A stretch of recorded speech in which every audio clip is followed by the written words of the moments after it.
Good afternoon, and by popular request that I have a microphone this time. So we will hopefully do better, and Richard Wills has volunteered to be the person that takes the microphone around so he can ask the questions, so we'll be able to clearly hear everything. We are also filming this, so we're going to be able to put that on our website, and you can look at it later. And then, like last time, that we'll recap the questions that are asked and what our answers are. And so we're always working on trying to improve communication. My thinking is, first of all, we're going to do this on a regular basis every month, and it's going to be the same Wednesday, like the first Wednesday of the. Yeah, this is the first Wednesday, right? Yeah, first Wednesday of the month, to be consistent. And then my goal is to bring staff here to talk about whatever the issues we have in there, so you can get, I guess, hear from people that actually do the things. So like our police chief is here this time. We're thinking about doing finance and bring in the company that we work with doing bonds, to do like Bond 101. So if you guys have ideas, what you'd like to hear from the city, let us know. And then, of course, as always, there'll be questions for you guys to ask. And then if we don't know the answer, we'll try to get them. And I'm always available by phone, text, Facebook, or whatever. You know, we're really just out here trying to answer questions and try to make things a little bit better. So today, we have Chief Logan. That there's definitely a lot of things in the city that we need to be working on from a policing point of view. Some of the things that I learned as mayor, when I asked her, why can't we do something? And I found that there's many steps that you have to do something, especially when it comes to taking care of a derelict building. Some of it is the new state laws that we need to do, and some of the barriers we have with physical plants, as far as just the police station. So with that, I'm going to turn it over to Chief Logan, so she can kind of talk about some of the issues that she's working on, and she's got some really great ideas of the future of the police station, the police force, right? So, Nikki? Sure. Okay. Like some of you might have heard me say, I'm not a public speaker. So if I pass out at any point, bear with me, I'll get back up again, I'm okay. No CPR, please, I'll get back up, I promise.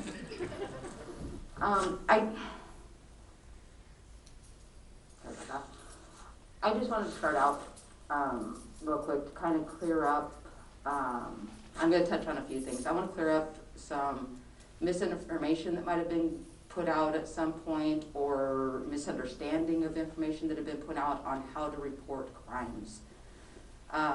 Everybody knows about dialing 911 for emergencies. We've learned that since we were, little, and usually, rotary phones that the kids don't know about these days. We dial 911 if we have an emergency that is happening right now, whether it's a medical emergency or you have a crime that is actually occurring right now. Whether you're the victim of the crime or you're observing the crime, that's when you want to use the 911. It gives us the opportunity to get there as fast as possible and either get it stopped, get the person that may be the suspect in the crime, get them, in custody, that kind of stuff. We also have the non-emergency number to call, and that's going to be for the crimes that are not actually in progress. Those are the crimes you come home, you find your house burglarized, or you have vandalism, somebody came and knocked your gnomes over in your yard, type of thing. A theft that might have occurred and you don't know when it happened at all, or an assault that happened to you or another person that at the time you weren't sure if you wanted to report it, and this happens.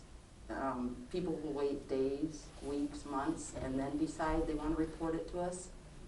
That's something that would go to the non-emergency number. It's not an immediate thing that needs to be dealt with, but we do want to hear about it. Okay. The part that I want to emphasize is if you call the non-emergency number, that is not a recorded line. Yes, your number pops up on caller ID, but we don't know who you are. And what you're saying to our dispatchers is not being recorded, okay? When you call 911, that is a recorded line. So everything that you're saying to the dispatchers is being recorded. And when you come into our police department and you see the people sitting behind the window, if you've been into our lobby and sitting in the desk right behind the window, they know nothing about crimes, okay? Coming in to our office to report a crime, and you start telling the person behind the desk, they're gonna point you to a phone on the wall, if it's during office hours, and they're gonna ask you to pick up the phone to report the crime.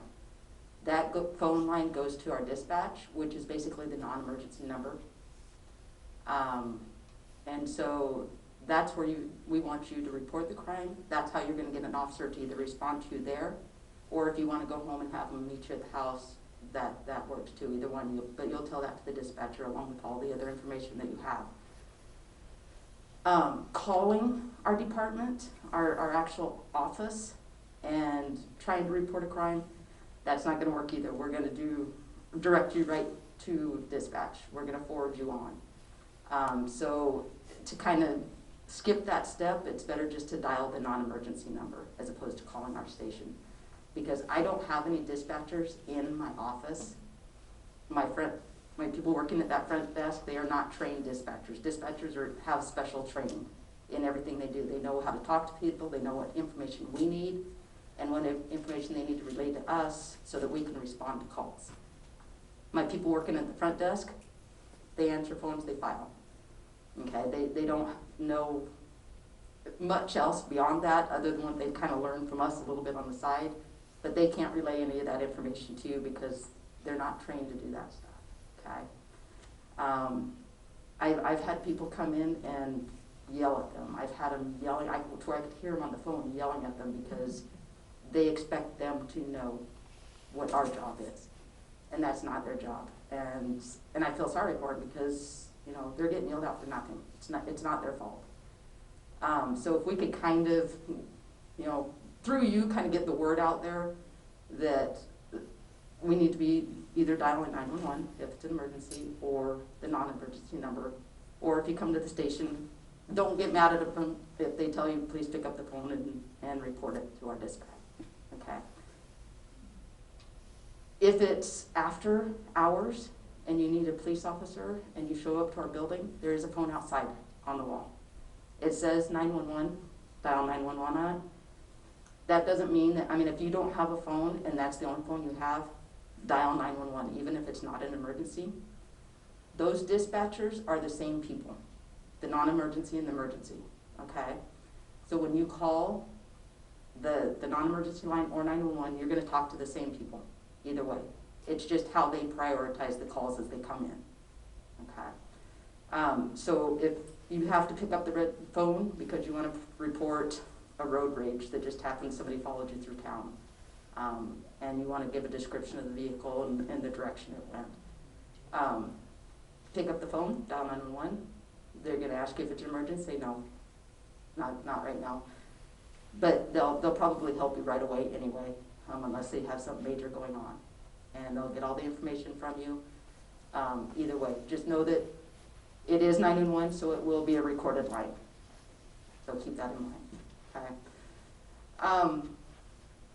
Do you know the non-emergency number off the top of your head? Sarah was kind enough to print up copies. They're on the back, little tall black table back there. Goes into, you know, when to dial 911, just a few little examples of it, and it gives the non-emergency number also, and then just little examples of when to use that number. So you can pick those up at any point or on your way out of the non-emergency number. Where is the dispatch office located? Dispatch is actually in Aberdeen. Yeah, they dispatch for everybody in the county, for all the agencies in the county. And when they answer it, they say Grace Harbor Dispatch, and you just have to tell them where you are and what you need, you know, what the issue is, and they'll get all the pertinent information.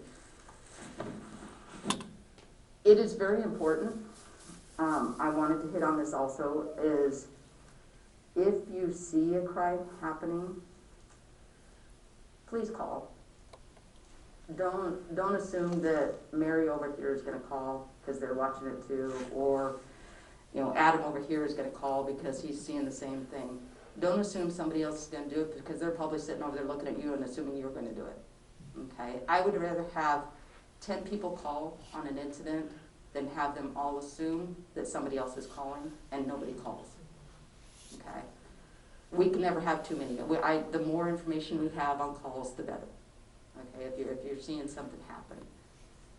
If you're afraid of having your name or number put out there and having, you know, retaliation from whoever you're trying to report, when the dispatcher answers the phone and starts asking for your information, your name and your phone number, your address, all that stuff, just tell them you want to remain anonymous. We don't need to know who you are, okay? If you want to report something because you're concerned about it, but you're concerned about your safety also, you don't need to tell us who you are to get us there, okay? Is the crime rate up in Ocean Shores this year? No, it is not.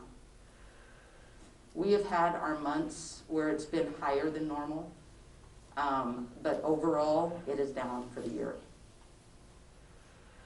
Yeah. I have a very fundamental question for you. You were going over the basics. Are you a full-time police department with officers on duty around the clock? We are. I have 2 officers on duty 24 hours a day. They work 12-hour shifts. Right now I am staffed so that I have, okay, right now I have 5 officers and 4 sergeants and a deputy chief and myself, okay? That allows me to have, and I have 2, one of my officers is still in training with a training officer, so he doesn't really count yet. He's not an actual body yet, okay? It's gonna be a little while before he actually counts as a body. Once he is a body, I will have 2 officers on each shift, 2 shifts a day, and then I will have 1 overlap officer. So there will be a 12-hour shift that will have 3 officers on at a time. Yes. Regarding calling 911 on my cell phone, I've never had to do it, but I'm wondering, my cell phone is a 509. If I dial 911 here, will it connect into a local? It will. Yes, yeah, it goes off the towers, Okay. the cell phone towers, so yeah. Yeah. Is there any other questions about that? You have a written policy on the use of deadly force, The use of deadly force, if needed. if needed. We do, and that has been updated with the House bill that passed in July, well, went into effect in July, that has to do with all of the use of force for everybody in the state. We use a program called Lexicopol that writes our policies for us, and they go through and they keep track of all of the laws that change, federal and state, and they update the policy.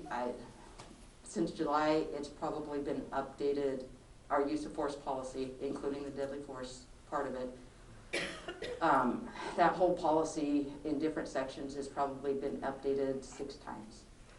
So they are very on top of it. They send me the notifications when they need to be updated. I go in and I approve the changes that need to be made. Sometimes it's just punctual, but there's been at least 2 times that it has to do with wording of the use of force that it has had to change since the big change in July. So yeah, it's on top of all of that. Yeah. We see the Grays Harbor sheriffs over here several times. They work in coordination with you? Do you like them? Of course I do. We use them to assist us with covering our overtime shifts because we have been so short-staffed since I've been here, basically. And my staff is getting burned out with covering overtime shifts, not just covering the vacant patrol shifts. It's only been in the last year that I have had the numbers that I've had for staff. Since I've been here in the last 7 years, I've been short 3 to 4 positions. We're all filled up, but I have 1 vacant position at this point. So should see less of the deputies out here, but you're still gonna see them on occasion. But they help us out with covering vacations. My guys need their time off, covering sick time, any special events that we might have, and we need extra, forces in town. They'll come in and help us out. So, yeah, they've been really good. Now they cost my budget a lot of money to come in and do that, but because I'm shorthanded at the other end, it kind of offsets what I'm spending. Well, Yes. you don't pay them all the time, 'cause I know during Hog Wild, I was down on one of the canals and I saw one of those guys sitting in the parking lot for, I don't know, an hour and a half or so by the water tank where nobody is. And I thought, I was frankly glad we weren't paying them, so hopefully we weren't. Yeah, there are 2 that live in town that are north deputies, so they're assigned to this area also. So you might see them rolling around once in a while, and they come in just to back us up once in a while also when they're working and they're in the area. So it's hard to say whether they were working for us or if they were working for, the county at the time. So. What do you constitute a crime, here in Ocean Shores? Because I've been watching the website, Ocean Shores Neighborhood Watch, and I've seen break-ins for those that are gone or are about to leave, to go on their 61 John, away from the cold weather. And also people that are walking the streets that don't belong there. They're just kind of like checking to see what they can hit and run. And then there's We didn't hear any of that. Here. Sorry. Okay, is it on? It's on. Okay, what I was asking is, what constitutes a crime here in Ocean Shores? I've been watching the Neighborhood Watch website, and they've been stating that people have been having break-ins for those that had left town, and because this is cold now, so they went to go and find warmer weather. And also, they've been noticing people walking that are not part of the neighborhood, so they were wondering, what, they've just kind of like been following these people to make sure that no other stuff is gonna occur. So that's the reason why I asked the question about what you consider a crime, because it hasn't quite gone to the part where there's break-ins or robberies or physical abuse or anything like that yet. So. And that's where it would cross into a crime, is when something actually happens. Them walking around, do we have that gut feeling and the hair stands up on the back of our neck that something's going to happen? A lot of the time. We can't do anything about that. We can't, we could stop and talk to them, but especially with the recent bill that passed in July, the House Bill 1310, which has to do with the use of force. It's really restricted what we can do in that kind of instance, because of that, we could stop and talk to them and say, hey, what's going on? What are you doing out here, type of thing. But they can turn and walk away, and we can't do anything about it. And they can never say a word to us. We have to have probable cause to detain anybody, which means we have to have the crime and the proof that the crime was committed by them before we can do anything. So it's being very restrictive for us, for sure. And like I said, go back to, we have to have the probable cause before we can do anything. So we could see that a house was broken into and see somebody walking out of the yard and go and talk to them. Do we have that gut feeling that they just did that? Yeah. Can I put hands on them and stop them from leaving? No, I can't. I have to have the proof that they actually did that before I can do anything to them at this point. So it's hard. It's discouraging for us, for sure. Do we have a lot of homeless here? I'm sorry I asked. You know, my first instinct has always been no, absolutely not, we don't. It depends on what you consider homeless. Does the couch surfer that goes from this house to this house, staying under a roof, they're being fed by somebody else, and then they jump to this house the next day, is that considered homeless? Yeah. Or is it the person that is literally camped out, whether in a tent or in a sleeping bag, that's sleeping in the dunes or, you know, off on the street corner somewhere like that? Is that considered homeless? That's definitely homeless. If that's what we're talking about, no. We don't have a problem here. We do have a lot of the couch surfers that are jumping around from house to house. Yeah. I was just going to add one thing to Chief Logan's, to your question, Chief Logan. If you want to see our crime statistics, they are available on the website, and they break it out by types of crime.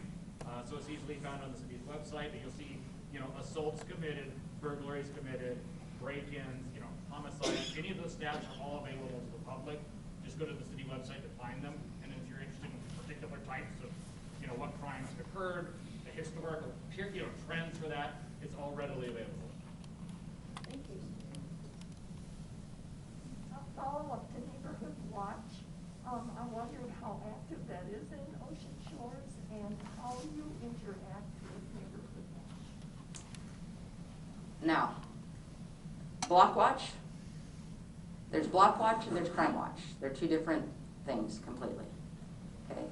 Block Watch is more of the neighborhood watch, where they have their meetings, and that's fairly new. That just got started in the fall. They just had the first meeting, I want to say, in, I don't see Randy in here or Susan. That just, I think they had their first meeting, I want to say, in October. Was their first meeting of the leaders that they got together. I attended that meeting. It was through Zoom. I wasn't able to attend the next one, and then they canceled December. I just got notice, I believe, of January's meeting, and I'm going to try and be there for that one. Since I got here, I've been very supportive of something like that. We haven't had the staff to assign anybody to be able to interact with a group like that and help them out in any way. We're building up the staffing now, still trying to get people assigned to different units such as that. Once I'm at the full staff, I'll be able to assign somebody. Right now, I'm just kind of doing it as I have time, if it doesn't interfere with other things that I've got going on. Crime Watch is a program that is organized, sponsored by the police department. It actually, the members that are, volunteer members that are in that have to go through a complete background check, fingerprints included, everything before they can be a volunteer in that program. They actually drive around in a car that is provided by the police department and check on properties around town as people leave vacations, or the people that don't have permanent homes here. And so when they're here, we don't check on the properties, but when they're not here, then those properties get checked on when they're gone. That program got put aside when the whole COVID thing came out in 2020 for their safety, my volunteers' safety, our safety, and the public at that time. I didn't want them riding around in cars together, not knowing how transmittable the COVID was. and didn't want them in our building because we interact with so many people face to face, and we don't know what we are carrying. We didn't want to give anything to them.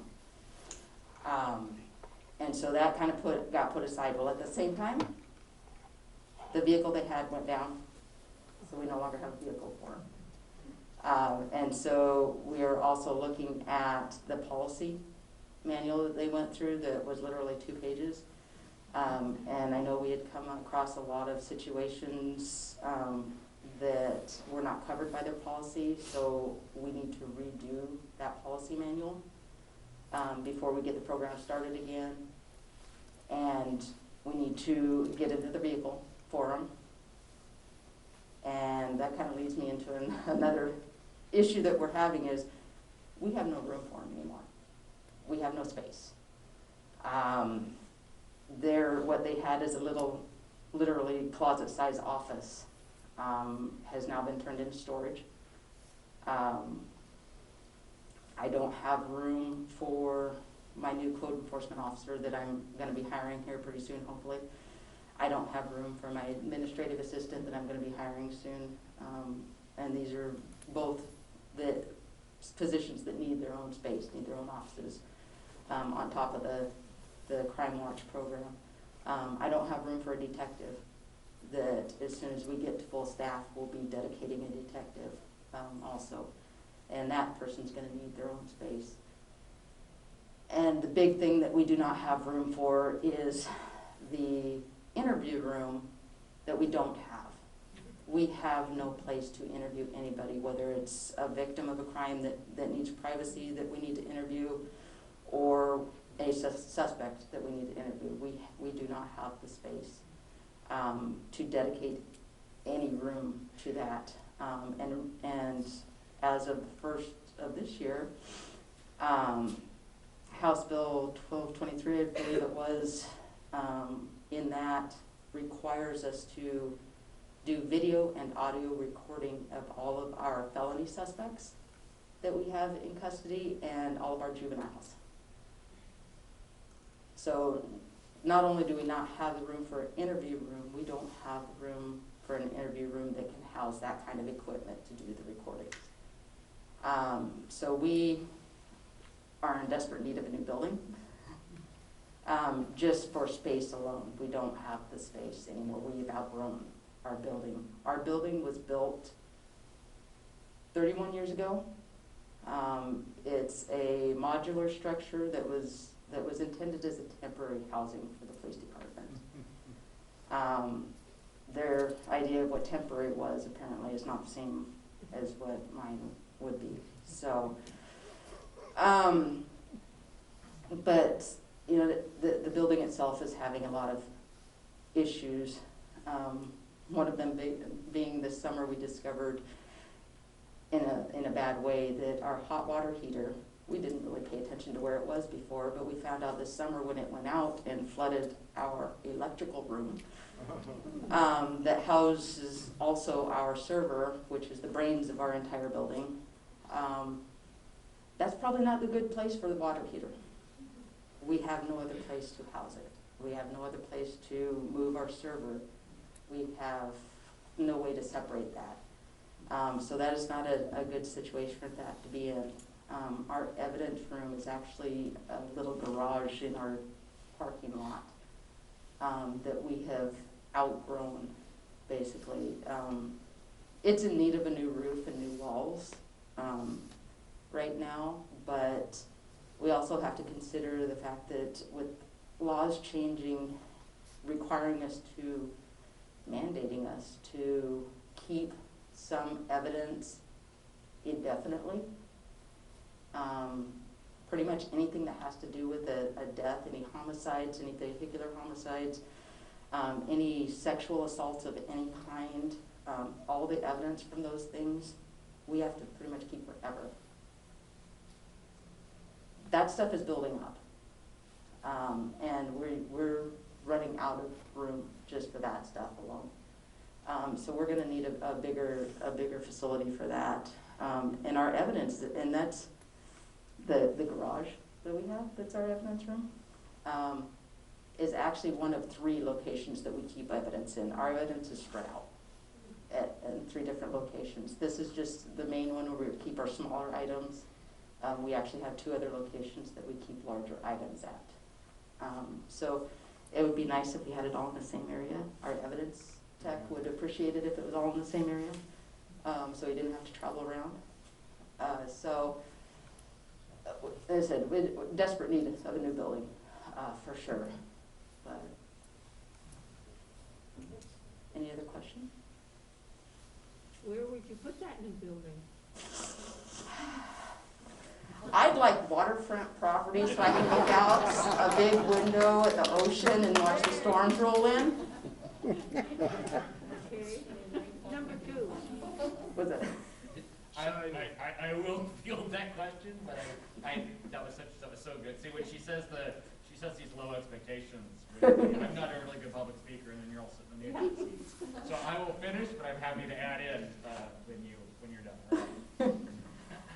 Right?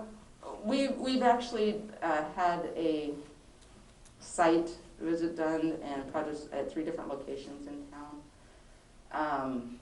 And so we're still considering those, but I would vote for the best location that is city-owned property currently, being the parking lot that's behind Bennett's across the street here. And they actually put together a pretty good plan of what would fit there, and would give us plenty of room to grow. And which we are doing. The city is growing, we're growing with it. And you know, to adhere to the different laws that are being passed, we definitely need the space, and that has plenty of space for us to grow even more if need be. So now I am happy to sort of jump in, and I won't be nearly as entertaining. No, your mic's not on. It's not on, or it's not. Is it on now? No. Now on? I got a green light.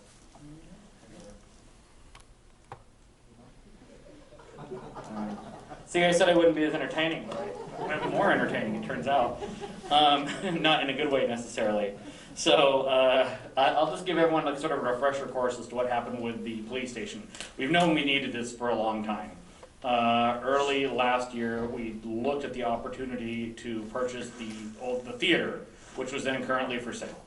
And it came back with what we thought at the time was a rather high price tag of $8 million, in addition to the fact that the community sort of wanted to keep it as a theater if at all possible. And when that was brought forward to council, it was sort of passed on.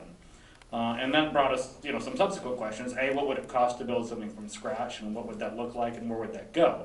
So we reached out back to KMB Architects, and they've created this study for us, which we can put online, and everyone can take a look at it. And we asked them to look at 3 different site locations to where to build it. And the first one, the kind of obvious, is what if we built it where the old police station is now, or the current police station is now? And that came back extremely cost prohibitive.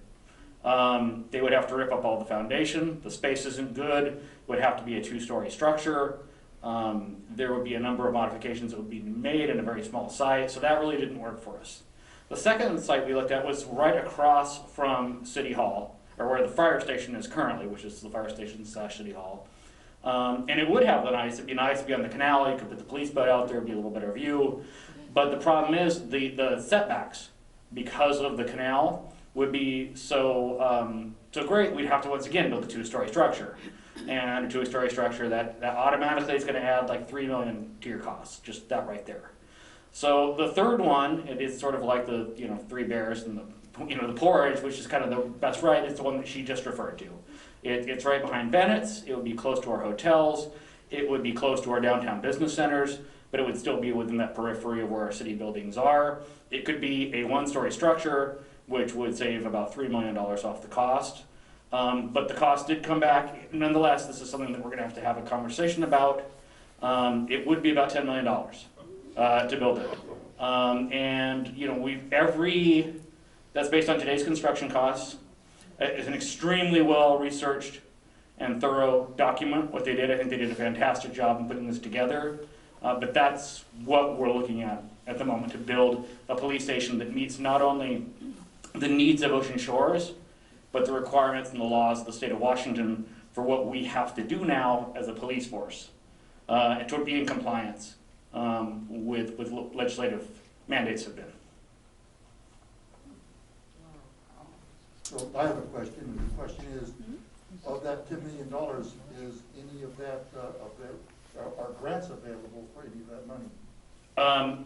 So we are looking into every possible means of funding that, and Mayor Martin has already led that initial charge. Tomorrow morning at 9:30, I'm going to be filing paperwork for a capital budget request from our state legislators to help get money for that. We will look at grants. We are looking at anything we can to possibly obtain funding for that structure. Hopefully the state legislature will afford us some money. The mayor's been in talks with our representatives, and they've tossed around the figures. Maybe we can come up with $1 million to help from the capital budget. But we're not. We obviously want to save the taxpayers of Ocean Shores money, so we're going to look at everything we can. There's not a lot of grants that are out there for stations, unfortunately. But that does not mean, with the new Biden infrastructure bill that did pass, that wouldn't be available to us. It may come, there may be money that comes through. That has not been set aside yet. The state, the federal government has not worked with the states to how to pass that down through various agencies, but it is a possibility.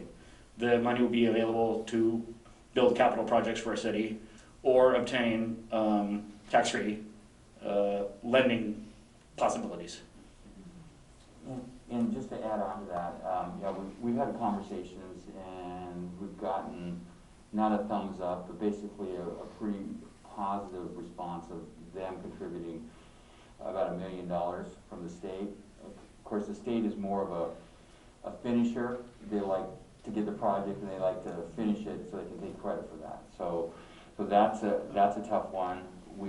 Ultimately it's going to be a two-part process. The council, which we've not brought before the council yet, so my apologies to the council members that are out here.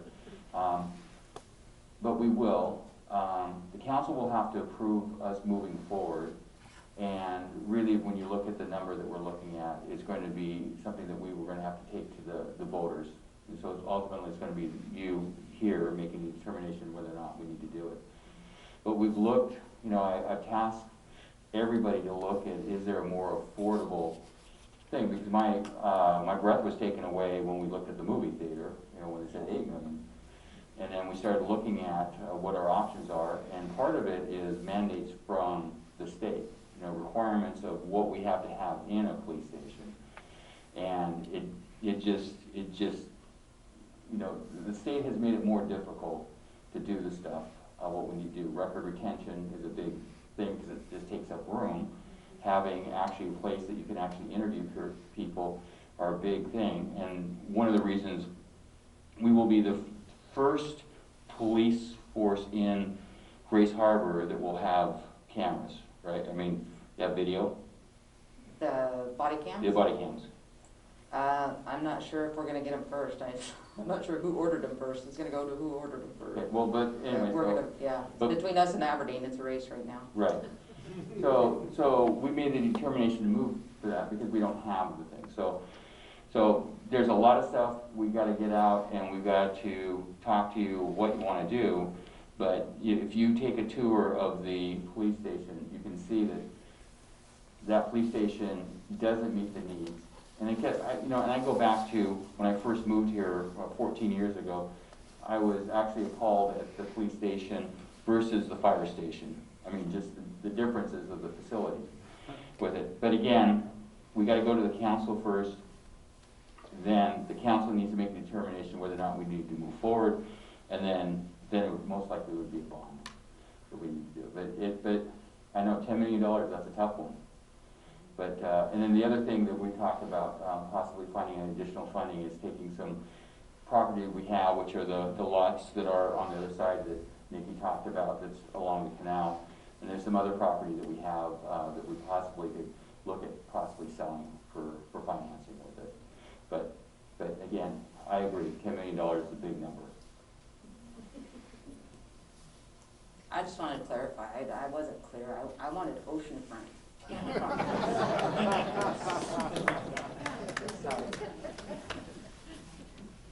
Sorry. Chief, my question is uptown the best location as opposed to the middle of town, which you can get to everywhere? Is it because of the amount of tourist traffic that we have? For the police department, it is for better a to have station. it where it's downtown, where the most tourist attraction is. We would be different than the fire department because my guys are out patrolling. So when incidents happen, they could be anywhere in town. That's my question. Would not a centrally located place be just as good as an uptown place if they're already in the car? Not really, because it would be better to have it more centrally located as far as where the bigger population is downtown. So the tourists know where to go to find them instead of having them drive through, especially our city where the streets go all over the place. And I mean, I even get lost once in a while on a foggy day at night, you know. So having it someplace where it's easy for out-of-towners to find is gonna be the best location for it. Thank you. I've got two questions. On your construction, have you looked into modular? Because I know that the city of Woodland, down there in Talos County, just built a very nice police station for $3 million. It's got all your cameras and recorders, and I think it's got 4 cells. And they also use a big wing of it as a city council chamber, and they have all their public meetings there. But anyway, that's just the construction stuff, because I think that price is obscene. And the question, and you can find all that stuff in the Columbia if you need to, or call Woodland. But the other question I have for you is, you keep track of wildlife things in this town as far as like aggressive bears, or I've been hearing more about cougars. I know we had, our house was, a bear tried to get in our house right before 4th of July and tore off our screen and shredded our blinds and whatnot. And when we ended up finally talking to a state guy that does that, I guess, for the Wildlife officer. Yeah, wildlife. And he was saying that, well, I think there's 5 bears in Woodland now. And he says, if I show up with my equipment, they'll just go nuts down there. And he told me he thought somebody was going to have to get hurt or killed before they were allowed to do anything here. So that's my question. I know it's not just bears. There's cats here too. So. Yeah, those calls get pushed off to wildlife because we don't deal with the wildlife, really. I know we've got a mama bear with her 2 cubs. They probably by summer the cubs should be pushed off on their own, and she has cubs every year, and they end up leaving, thankfully. They usually don't stick around, but Dad is around here somewhere, and Dad's a big boy. Yeah, this guy was 6 foot tall, and he went over my 6 foot fence like I wasn't there. Yeah, he's a big one. I haven't seen him personally. I've heard about him. I've seen pictures of him on video. He's a healthy boy. But that's pretty much it, is they're gonna have to actually hurt somebody basically before anything is done about them. They usually, because, and the problem with them, especially this time of year, is bears should be hibernating. And ours don't, because they're fed all year round with garbage. It's easy pickings for them, and so they stay here all year round. They're fed all year round. There's no reason for them to hibernate. They're happy as a clown. But they usually don't bother people. The only time they should really be a threat is mama, if you get between her and baby. And you may not even realize you're between her and baby until she comes after you. Because baby could be on the other side of the street and you're walking down the street and she's on this side. But that's the only real human danger there is if you get between mama and baby. discussion with the wildlife department a couple years ago on the bears and a few other animals. They indicated that it would help here in Ocean Shores if the citizens would not leave their garbage cans out, that encourages them. And that we went and got a shed, and we've had no problem. We had a bear twice prior to that. The bear has been reported going up and down our street, but he no longer stops at our house. And that it would be, many people don't want to do that, but it would benefit everyone if we would keep our garbage in a closed container of some sort that they can't open. Right. They really do like the smell of that garbage. That and don't put your garbage out the night before it's picked up. Wait until the morning of to put it out. I know that, Scott can talk about the new cans. Yeah, so fortunately the bear that lives on my street was so smart it figured out how to get into the storage shed. It actually learned how to open the lock, pull it up, pick the door open, and then pull the, these are very bright animals. And so they decided to test, so LeMay was testing bear lock garbage cans. Because I was relaying that story to them, they said, well, let's try that with you. So far it's worked. You can actually lock the can itself physically, and then unlock it like the night before pickup. So if you're going to leave it, there for a week or so, and it's going to be there and it has food in it. But those are going to be rolled out by LeMay within like the next 60 days or so. So you will have the option on your contract to get bear lock garbage cans, and I'd highly recommend you doing it. And actually they will, when that's official, I'll bring that to City Council and let everyone know it's available. Are they easy to unlock and lock? Very easy to unlock and lock. In fact, there's two ways to lock them. One, you just push down and turn. Okay. That will suffice, but the bears are clever enough at some point to figure out if the human pushes down and turn, I can push down and turn too. But then there's another way to actually physically lock it with a key, and then you just unlock it when you take your garbage out that morning. And what happens is the garbage can is designed in such a way that when it's tilted at a full 180-degree angle, garbage will come out automatically, but it won't if it just falls flat on the floor. So the bear can knock it around, smack it around, it won't, but if you completely turn it upside down, that'll happen, and at some point our bears will be smart enough to figure out that they'll just shake it like but it's worked so far, so just letting you know, and that will be available to all the citizens of Ocean Shores. As far as the cougars go, they really have no interest in us, honestly. There's plenty of easy game out there for them, from our little animals, our cats that we want to let out if we decide to do that, small dogs that we let out in the yard. Those are the things that they're after. There's easy pickings for them. They really don't want to mess with us. The deer, we have one or two of them out there, and those are easy pickings too, especially when we have the little fawns running around. I think it was just this last spring that one of the wildlife agents was in town because we had a cougar at the north end of town that was roaming around and laying in people's yards and on their front decks and that kind of thing. And I said, I didn't see him either, but he was a big boy too. The agent had come in and was talking to a neighbor because they called that this cat had killed a deer and drug it into the woods across the street. And I was talking to the agent afterwards, and he said he got there and was explaining to him, he doesn't really care about us. When he went walking into the woods, found the kill, which means the cat was around there somewhere. Now, he was a lot braver than I would have been. I would have left it there, let the cat have its meal. He took the deer and loaded it into his truck.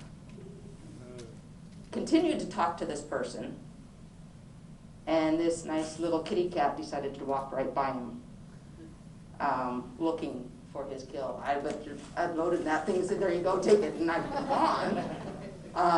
But he said his heart rate went up. He's like, I hope everything I said was true as I'm standing here talking to this person, and then this cat's just kind of walking by me right here. Because he was literally from like me to John, walking, this big cat. Cat didn't bother him. He just went off into the woods and probably found another deer, I'm sure. But they really have, the cats have no interest in us, honestly. The coyotes. I don't know how many of you have noticed the coyotes. The pups are adorable. My records clerk, when she first got here, saw a couple of them on the golf course in the back of the police department, wanted to adopt them. Thought they were actual puppies. I said, no, leave them alone, they're wild animals. The coyotes, I ran this, used to run, I still once in a while run around town. Physically run, for those of you that don't know me, I actually go out and run. And hear sirens going off, whether it's fire department or as ours, police department, hear sirens going off from the emergency vehicles. And then the coyotes start yipping and howling off to the side of me. So close. It was one of those things that made the hair on the back of my neck stand up, and my heart starts racing. I ran a little bit faster. But they have no interest in this either. They have approached vehicles, especially on the beach, because people do see them as dogs. They don't realize what they are. And they try and feed them because they look skinny, and they obviously are starving. So there have been times that they've gotten a little too domesticated, but please don't feed the coyotes. We don't want them as pets. But we do have a few of them around. There are other animals that are gonna get our kitty cats that are running around, and our small dogs. They actually call the dogs out to them. If you've ever had experience with coyotes, they will call the dogs out to them and then take them from there. So make sure if you put animals out, kind of keep an eye on them. Hopefully they're in a fenced area or they're within your. Honestly, I've seen them pets being taken that just crossed the street, and the coyote has come in and taken the dog that just crossed the street, and with the owner just being right there. They have no fear. The coyotes have absolutely no fear of us. So keep them close by. Make sure you've got, if you're going to be out with your dog, have them on a leash or have them in your yard. Keep an eye on them when they're outside. The coyotes are the ones that I'm most worried about with the animals. And then people thinking that they can go and beat this coyote to get them off their animal. Coyotes are going to fight back in a bad way. So we don't want to do that. They're interesting animals. Cute puppies, though. Cute puppies. So. Do you have any other questions?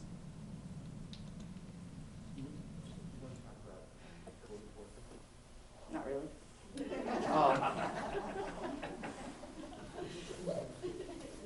Code enforcement. I have one full-time officer right now.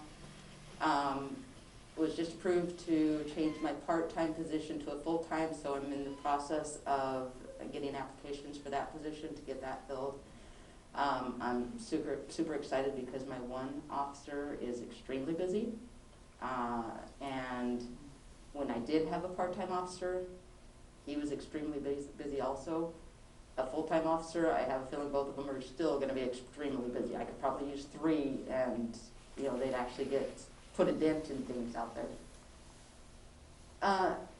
Code violations. He responds to calls. That's all he has time to do. He can see a lot of things as he's driving around town, whether it's camping violations, code violations with the derelict cars in the yards, the messy yards, things like that. He sees that along the way, but he's usually going to another call that he's dealing with. And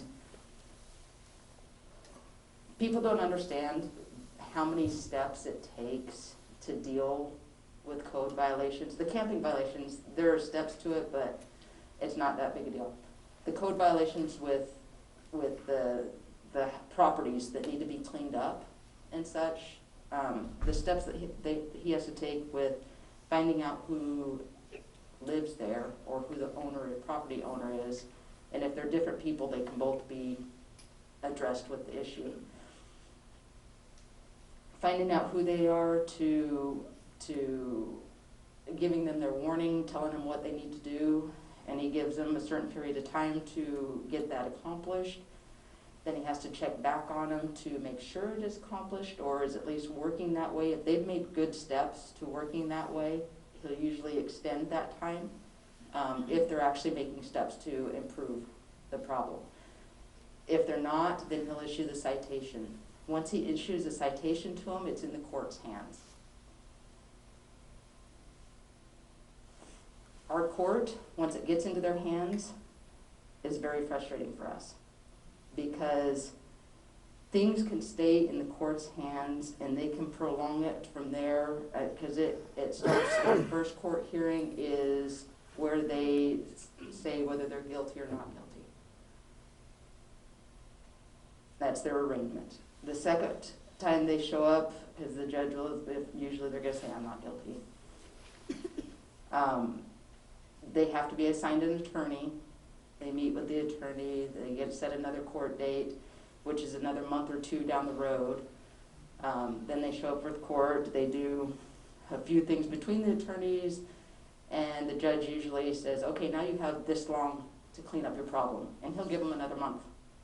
They show up a month later, and our code enforcement officer has gone out and done follow-up and said, okay, this is the condition of the property now, takes it to the judge that day of court so they know what's going on with it, and the judge will look at it and say, still not cleaned up, now I'm going to give you another month to get it cleaned up. We have had things in the system almost 2 years.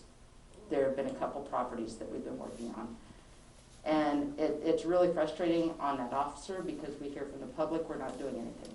He's not doing anything. He is, and he's continuing to cite the person again, which is what I've instructed him to, is to keep it going, build the record. We're at least doing our part. Our downfall is the court and what the judge does with extending it. Some of the properties get cleaned up. It might take them some time, but they get it done. As I said, some of them take forever if they ever get cleaned up. Are the courts county or city? The court we cite the code violations through is city. It's a municipal court. Oh, so the judge is here. The judge is here. Is he here? No. No. Absolutely not. It is hard to find the judge. The judge is contracted through the city, and it is difficult to get a judge to come out here. So we're kind of roped into the judge we have and kind of consider ourselves lucky to have one. So. Well, and to add on to it, and Scott can add on to it, we've started foreclosure on one piece of property, and actually we think that we've got a buyer for that piece of property, so the city's not going to have to take it over.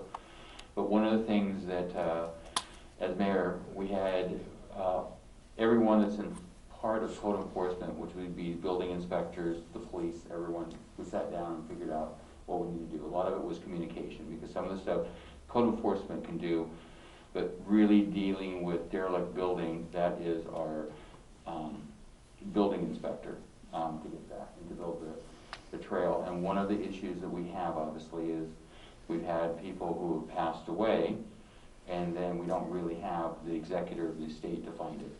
So one of the things that we're taking the approach of being more aggressive of going after the actual owner, or if it's a bank or whatever, and hold them accountable. And so, like, one of the first things that I did on the where we had the one that we put up a fence around it because we had homeless people living in it, and we were able to vacate the process. But my vision is that we're going to be more aggressive when it comes to that, and we're not going after the houses of people who are just having difficulties financially, but the people that they're empty houses that have been abandoned and that are just, if I lived next to that place, it would just really be, because I really felt bad for the person down on Main Street, you know, living next to it. So Scott, could you just go over the process that we're going through?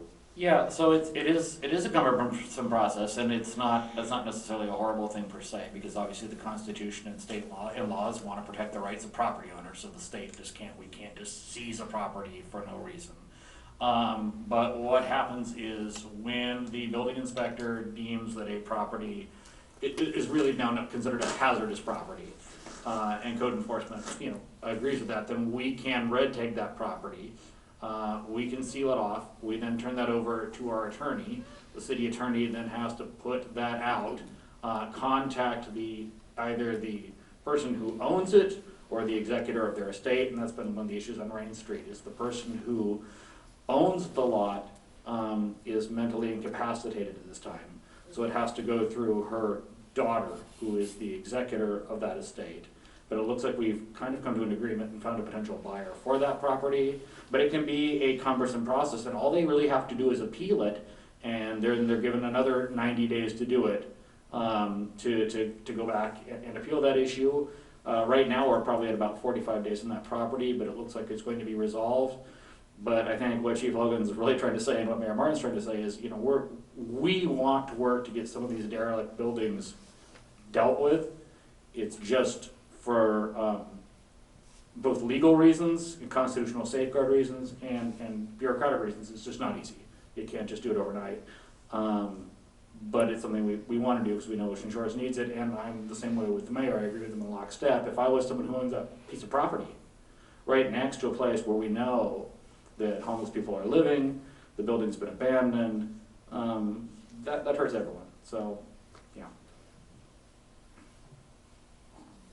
And back real quick, as far as the code enforcement officer, he responds to calls for service that are made to the non-emergency number. Sending them an email to complain about a property, or trying to leave them a voicemail to complain about a property, he doesn't respond to those because it's something that we need a lot more information that dispatch can gather for us. So we need people to actually call the non-emergency number to file the complaints so that we have a log of that and we know when the process starts. And so we've got like our timestamp on it. Right, here's when the complaint came in. And some of those things can be done after hours. It doesn't necessarily need to be him that deals with it. So, he gets voicemails of things that patrol actually should have been dealing with or could have been dealing with had they known about it at the time. So it's always better, instead of trying to call any of us or email us directly, it's always better to go through the non-emergency number and have that log created for us. Part of what I have seen in the past is that, and we've been here 4 years, I think, is that it takes a while on some of these places to build up to where it's really bad. And is it possible that they have 5 cars parked out in front of their property? The code has one dead vehicle and the rest have to be something after 30 days, something like that. Is it possible to start doing it at an earlier notice and not have to go to court, but give them the code notice that says you've got 60 days, let's see if you can clean it up before you have to get heavy duty with them? And that would be where the call in the complaint to the non-emergency number is, to start the process. And yes, and he can definitely start giving them a notice before it gets too bad. Yeah. But that's the problem is people watch it get worse and worse and worse and grumble under their breath and to their neighbor and to the spouse and whoever will list about how bad it is getting, but waits until it gets really bad before they actually report it to us. So, yeah. And I would support Neccie on that one of the things that if I get a call from a citizen about something, usually the first thing is, what's the address?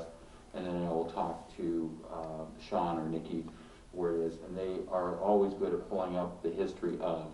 And some of them there's no history of, and then some of them there are, and then they can talk to me about how many citations they have. So it's like anything, you've got to build a case against them to get that. And in some cases where we really have a lot of success is especially when it's a place that's a rental.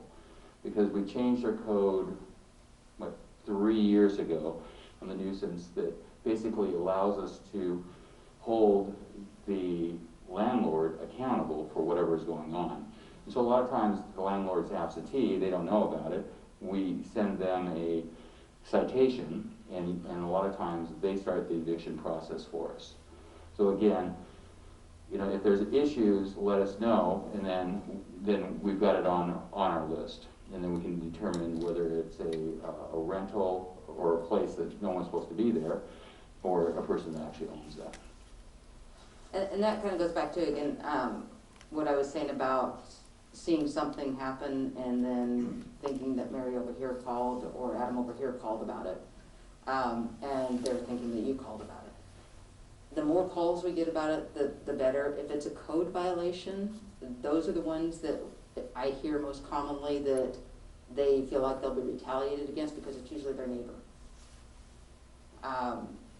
Those are the ones you can say, hey, I want to remain anonymous, but I want this property checked out because this is what's going on there, this is what it looks like, that kind of thing.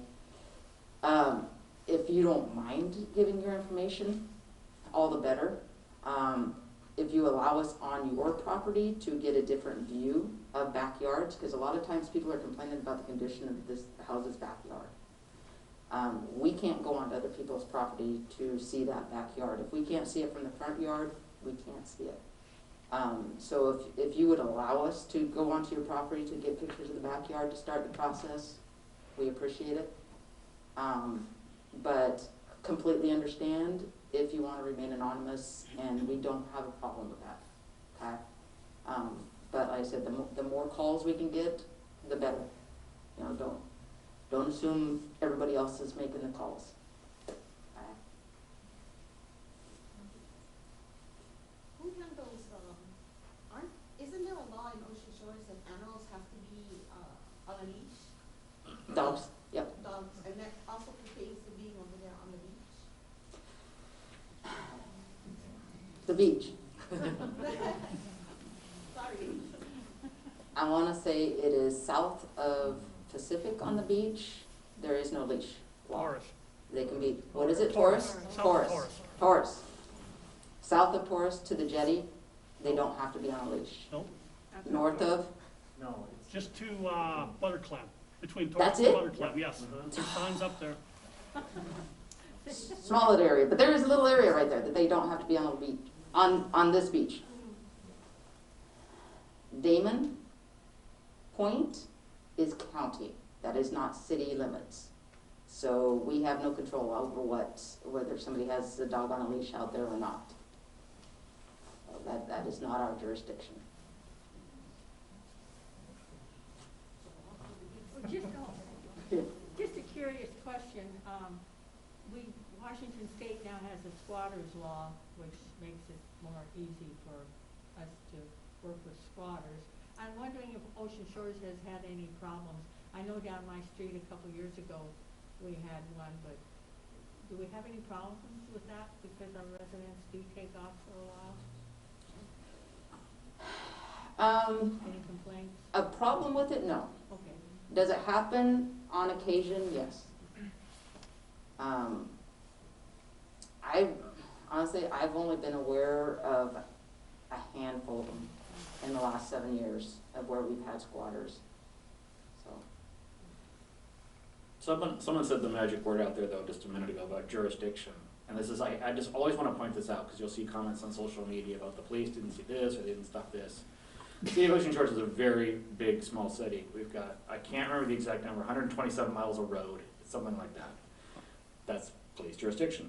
The beach, the entire length of the ocean, from all the way from the jetty all the way up to Damon Road approach, police jurisdiction. We've got the fresh waterways, 22 miles of fresh waterways that the police are responsible for maintaining, police jurisdiction. You heard what Chief Logan said earlier. We've got 2 officers on duty, and we've got those overlapping areas. So people are worked very, very hard, and every now and then you'll see a comment, oh, there was a speeder somewhere, why wasn't the police there? There's someone on the beach with a campfire. They can't be everywhere. They just can't be, and they do an amazing job with a very small staff. And I just think we sometimes all have to remember that when you realize what they're tasked with doing. with such a limited budget and such a limited staff member for a place that's really quite large and has every kind of jurisdictional challenge you can imagine, from our wildlife, which the police don't deal with, but they get the calls from it, to everything on down. So I just, you know, when she's up there giving this presentation, I want everyone to keep that in mind. Also something to consider, and I started to head that way with the code enforcement and the steps along the way. And it's the same with my patrol staff, is every call that we go to, everything that we do for follow-up on those calls, everything has to be documented. Especially if it's gonna be something that's gonna end up in court, it needs to be documented in great detail, because if it's not documented, it didn't happen. And so the amount of time that these guys are spending in the office, and some of them aren't really fast at this, some of them do this. It's a big portion of what they do. And a lot of people don't realize that part of the job. They think they're just out there driving around doing nothing. Or sitting in the office doing nothing. There is a lot of paperwork generated every time somebody calls in. Depending on what the situation is, it might be something that just takes 2 lines. Not a big deal. But there's a lot of calls that it could be pages that they have to type out to document a report. And I said, especially when it comes to an actual arrest where we have to get physical hands on somebody, take them to jail type of thing. Those are some long reports that they have to write. And when they're doing this one, it could take them hours. So, and I can tell you, I probably spent the last 2 days now, where I've had to go out and back up the officers on different calls, and while they're still dealing with that call that was a priority, I'd go and handle some of the smaller ones for them, so they weren't waiting too long. I mean, and even those were waiting for an hour or more before anybody responded, which was me. And I think I handled 4 calls over the last 2 days, and I probably spent at least 3 hours on the paper end of it, just documenting it, what I did, and documenting backing them up, that little part that I did of backing them up. So it's not just going out and handling the call. There's a lot more involved in it.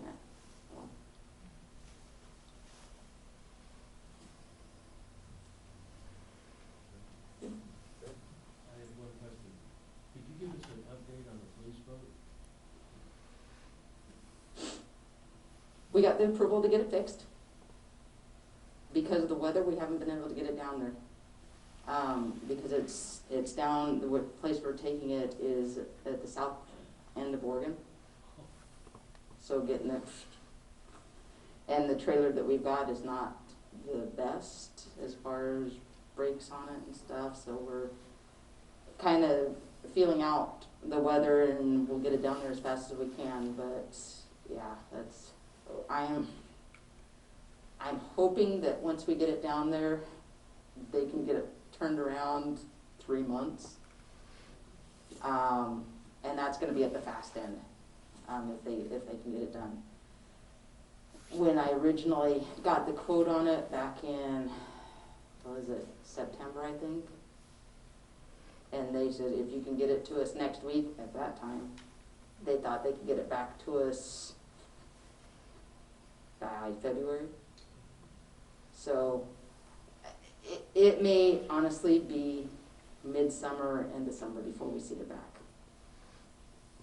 So the patrol, we were able to get the officers, the program back in line with the state requirements.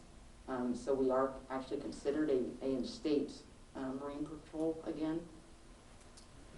That's going to be difficult to maintain without a boat this summer.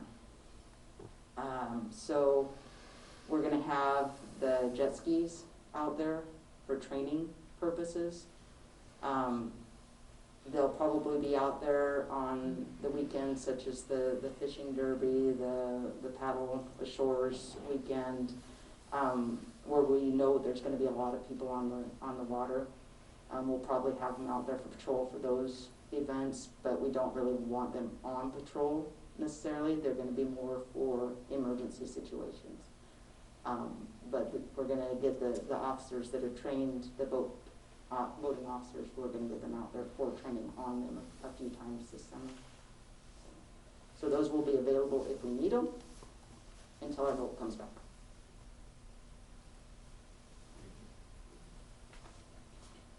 Do our officers still, are they involved in transport to the prisons for temporary housing for prisoners? I can't recall if we did it or somebody else did it. To the prisons or to jail? Well, either to jail, say, at the county, or, as I recall, we have people that end up being housed elsewhere. Because we can't house them. We don't have a jail here, thankfully. I worked with a jail in my prior agency. I will never do it again, I can tell you that. Never. We have two holding cells in our facility right now. So if we do take somebody into custody, we can book them into our system, which connects to the county, and the prints go through the state automatically, which is nice. But it connects to the jail facilities. Hoquiam is where we book our local crimes, our misdemeanors, and county jail is where we book our felonies in Montesano. So we can put them in our holding facility temporarily. We cannot hold anybody there longer than 6 hours. We never would. I think longest we've had is like an hour while we do a quick booking sheet on them. The officer will type up their booking sheet that they have to take with them when they hand them off at the jail. So, yeah, we lose an officer if we have to book somebody into jail. Usually that we will try and call in another officer. Sometimes that end goes up the chain all the way to me, and I have to come in. Whether it's to transport that person or to sit here and help cover calls while one of the other officers is transporting that person. That goes for mental health holds that go to the hospital. We have to transport, which we, because of the use of force, the use of force policy, we don't do that right now anymore. Because being mentally unstable is not a crime, and so there's no probable cause to make an arrest, so we cannot put hands on them. So if they don't want to go to the hospital, we cannot force them to go. Even though there are times when it's obvious they should be going to get checked out, we cannot force them to do it. Good news is, though, and I don't know if I told you this, I just found out a day or two ago, our legislation goes back into session on the 10th, and they actually have a bill to amend that bill that they passed regarding the use of force. And part of it specifically addresses mental health holds, allowing us to do that again. It's a tricky one because my officers are injured the most dealing with the people with the mental health issues. I've had 2 different officers that have been out with injuries for months. One of them was out for 9 months, and one of them, and then again for another 2 months a year later, dealing with mental health issues, people with mental issues. And then another one was out for, I want to say 3 months because of the same thing, where we were trying to force them to treatment, and they didn't want to go. It's a tough situation. We want to get them help. This county especially is not equipped to help people with mental health issues. we get them to the hospital, and the hospital turns around and kicks them right out the door again. Before one of the MHP professionals gets there to be able to evaluate them, they kick them right out the door. That's a problem, not only safety-wise for that person, but it makes us look bad because here we are, Ocean Shores, transporting this person up to the hospital in Aberdeen.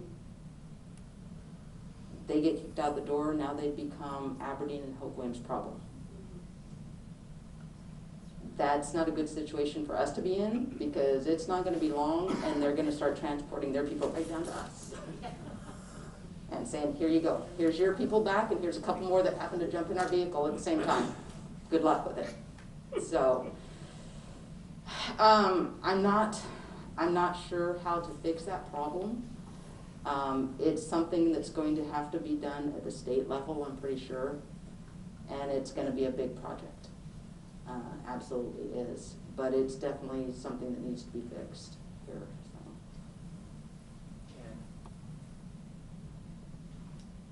And it is something that we've been in conversation with our state legislators, because a lot of things at the end of the last session, they passed laws that no one actually vetted, and the comment that I continually talk about is that a lot of times there's rules that they put in place that are for like Seattle, that in rural parts of the country that they don't work, you know, and so we're working on trying to come up with solutions. Neccie said that they're working on rewriting some of the things, just like the one, like, which is not police related, but it's the long-term care.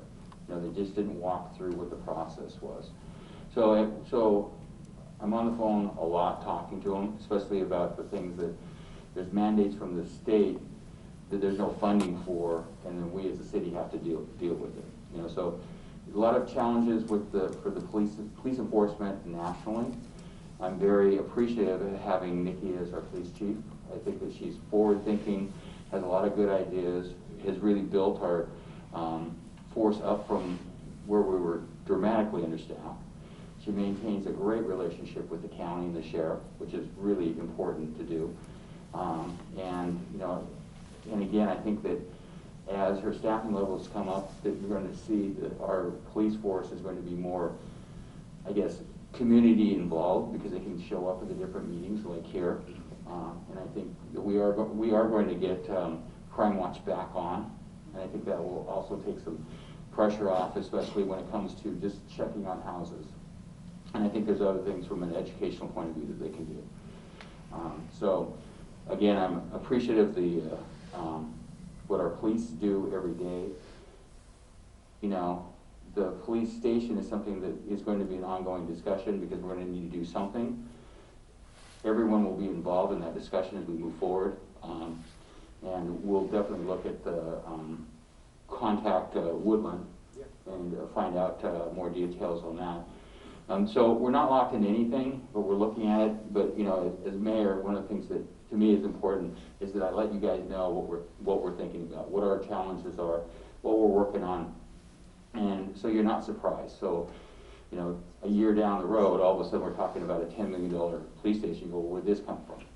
You know, so we're going to walk through the process.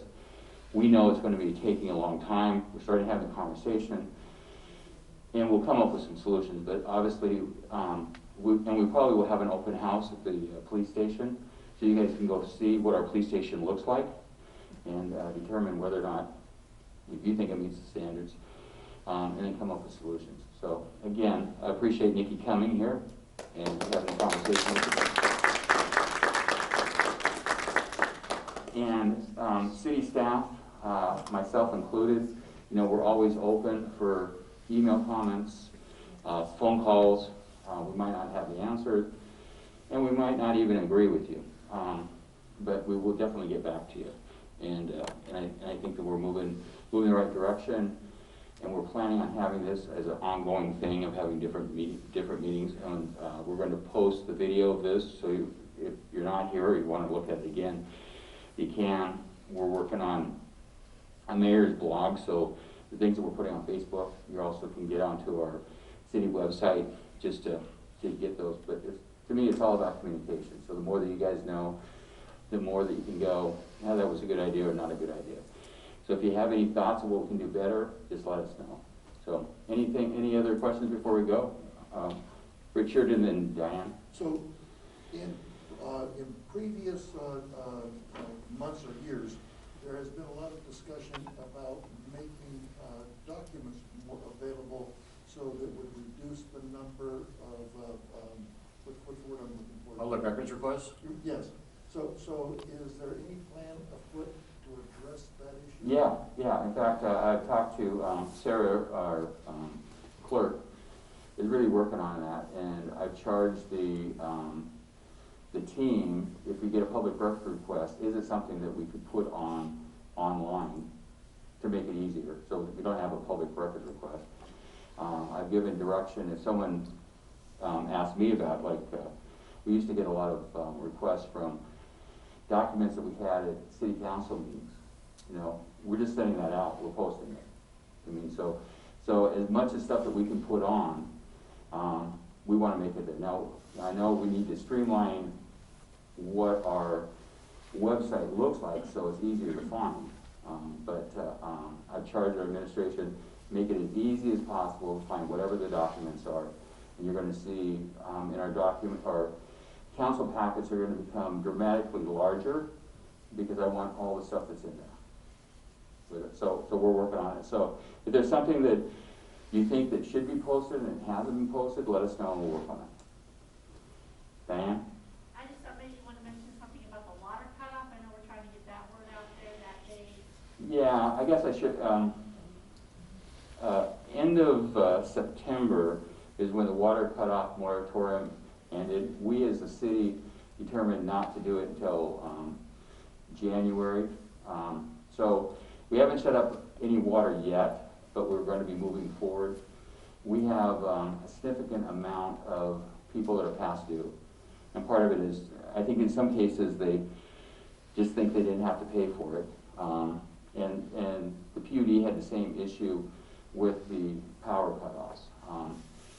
So this council has set aside money that is being funded by CAP that will help pay utility bills, which we've posted on our site for people to do it. So if someone is in possibility of having the water shut off, they can contact the city and set up a payment plan, and we won't shut off the water. Or you can also talk to CAP. The CAP will help fund and get you some money to avoid the water cutoff. The last thing I want to do is shut off anybody's water, but there's a point. There's some people that really have not paid their bills for a long time, and it's not fair to the other users to foot the bill. I mean, there's a point that we need to cut off. So we'll probably start in, I think, next week, where we'll start our first cutoffs. We do not cut off anybody on a Friday, because our idea is that if we're going to cut it off, we want to have the ability to turn it back on very quickly if we have to. But it's something that's very concerning. We have, I can't remember the number. It's about 160 people that are in arrears. Yeah, so it's a big number, but we're working on it. But again, in my mind, no person's water should be cut off if they go through the process of setting up a payment plan and meet with CAP and come up with some funding that we've set aside to help them catch up. But if you don't do anything, your water is going to be shut off if you haven't paid your bill. And we're talking 180 days, right? Yes. Behind. Yes. Yeah, at least 180 days. Right. Okay? Yes? So will the city offices be reopened again to help facilitate people to do? They are open now. They are open again? They're open 10 to 2, Monday to Friday. Depends on the office. No, for the convention center, yes. Was it 10 to 2 back there? Yeah, 10 to 2 there. Utilities 10 to 2. Yeah, utilities are 10 to 2, but obviously fire department's 10 to 4. Police windows 10 to 4, or 8 to 4. 8 to 4. Yeah, sorry, and fire, that's what I meant. Fire department as well, 8 to 4. So, but yes, for utility billing and for the convention center, 10 to 2. Yeah, all city offices are open right now. Just a quick note, normally we are open Monday to Friday from 8 to 4. I am losing my records clerk. As of this Friday, will be her last day. My part-time evidence tech / records clerk has so graciously volunteered to become a full-time employee, at least temporarily. That was not his intent in taking the job, so I mean, he could change his mind at any moment and go back to part-time. But in order for us to keep our office open, he's volunteered to step up and do it full-time until we can get a replacement. But there, like I said, there's always the possibility that he's gonna say, no, I wanna go back to part-time. So if you come in and our office is closed, I'm sorry. It may be that he went back to part-time, or it may be that he's taking time off because he really doesn't have the time saved to take off. But I'm not gonna tell him no when he's doing me a favor by stepping up to doing the full-time. So our office may be closed every so often. It will be posted why, when. We'll post it ahead of time, you know, on the door that it'll be closed on this date, you know, in the future. He's not one to say, I'm just not coming in today. That's not the way it is. He'll have a day or two notice ahead, you know, to let you know if the office is going to be closed. But just a heads up, please don't be mad at us if you do show up and our office is closed. And in the good news that we posted, and we have several applications, so we're in the process of the interviewing process. Yeah, I will be, that just closed today. Yeah. For that position. So I'll be taking a look at those in the next couple of days and setting up interviews. So hopefully we can, although that's not the hiring process takes almost as long for that position as it does to hire a police officer. So by the time I actually get through the interview process, select somebody, it could be another month and a half to 2 months before that person that is actually in the office and training. So, yeah. Yes. I don't know if it's helpful to you, but it sure has been helpful to, I think, a lot of us that know a lot of other people that don't live here that might be looking for jobs. When you post things, I really appreciate you posting different stuff about what's going on with the city that we've really not seen before. But then we can get that out to other people that we know somewhere that might be interested. Anyway, I just wanted to. No, and I appreciate that, because that's one of our things, get the information out, but especially job posting, post it so everybody knows what we're looking for, because you may know somebody with it, so. I don't want to work anymore. Okay. So, anything else before we end tonight's meeting? So I really appreciate you guys all coming. I mean, I thought when it was pouring down rain, you know, that who wants to see Neccie, but apparently she's a draw. I know. Yeah. So I didn't even pass out for